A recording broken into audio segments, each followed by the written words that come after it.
पाकिस्तान और बांग्लादेश के बीच संबंध अच्छे हों, इसको लेकर दोनों देशों के मुखिया प्रयास कर रहे हैं।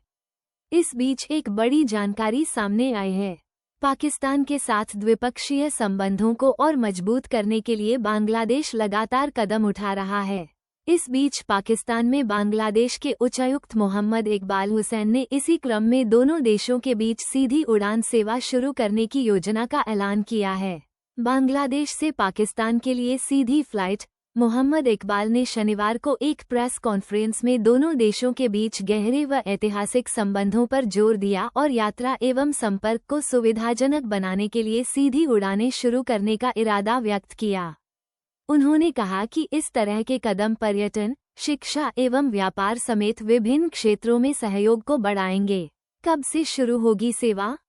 हालांकि उन्होंने सीधी उड़ानें शुरू करने के लिए किसी समय सीमा की घोषणा नहीं की। उच्चायुक्त ने बांग्लादेश एवं पाकिस्तान के बीच बढ़ते व्यापार व कूटनीतिक रिश्तों को भी रेखांकित किया एवं कहा कि ये रिश्ते और मजबूत होते रहेंगे। इंटरनेट से युवाओं के हौसले बढ़े।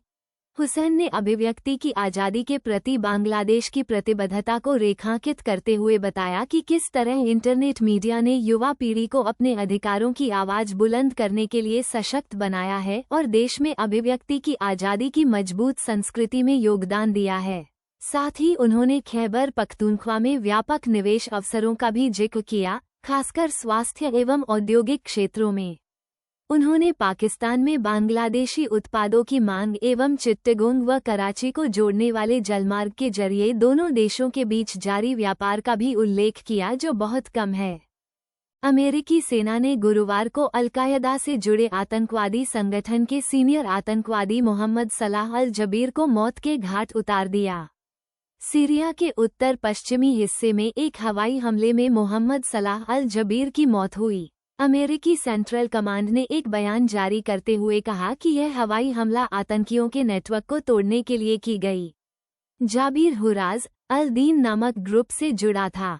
ये ग्रुप अल-कायदा का सहयोगी संगठन है। सीरिया में तख्तापलट के बाद चल गई बशर की सत्ता। बता दें कि सीरिया में कुछ दिनों पहले तख्तापलट हुआ था। बशर अल असद की सरकार को विद्रोही गुट तहरीर अल शाम ने उखाड़ फेंक था। वहीं अहमद अल शरा को देश का अंतरिम राष्ट्रपति नियुक्त किया गया है। फिलहाल अंतर्राष्ट्रीय मंचों पर अहमद अल शरा ही सीरिया का नेतृत्व करेंगे। तख्तापलट होने के बाद बशर अल असद परिवार के साथ सीरिया चले गए। सीरिया में पिछले 53 साल से असद परिवार का कब्जा था। सीरिया में हो रही गतिविधियों पर अमेरिका की पैनी नज़र है। हमास का सैन्य प्रमुख ढेर।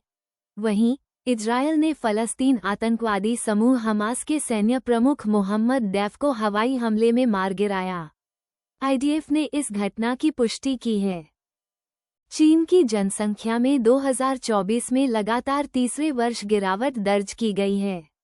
विशेषज्ञों ने आने वाले वर्षों में इस रुख में तेजी आने की चेतावनी दी है। जनसंख्या में गिरावट चीन की सरकार और देश की अर्थव्यवस्था के लिए चुनौती बन गई है। अकेले चीन ही नहीं, जापान, दक्षिण कोरिया व इटली जैसे देशों भी जनसंख्या में गिरावट और बुजुर्गों की बढ़ती संख्या जैसी दोहरी चुनौती का सामना कर रहे हैं। इसका कारण ये है कि युवा पीढ़ी ने कम बच्चे पैदा करने का विकल्प अपना लिया है और स्वास्थ्य सेवाओं में प्रगति के कारण जीवन प्रत्याशा बढ़ गई है। चीनी अर्थव्यवस्था को जूझना पड़ेगा।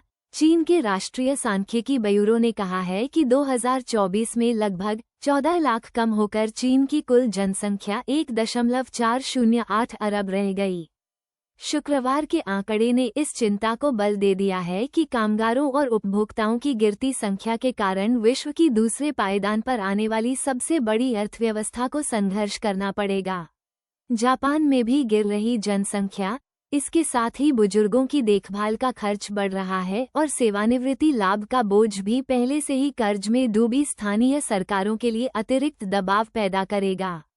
इसी तरह जापान की जनसंख्या में 15 वर्षों से गिरावट जारी है, जबकि दक्षिण कोरिया का नकारात्मक रुख 2021 में शुरू हुआ।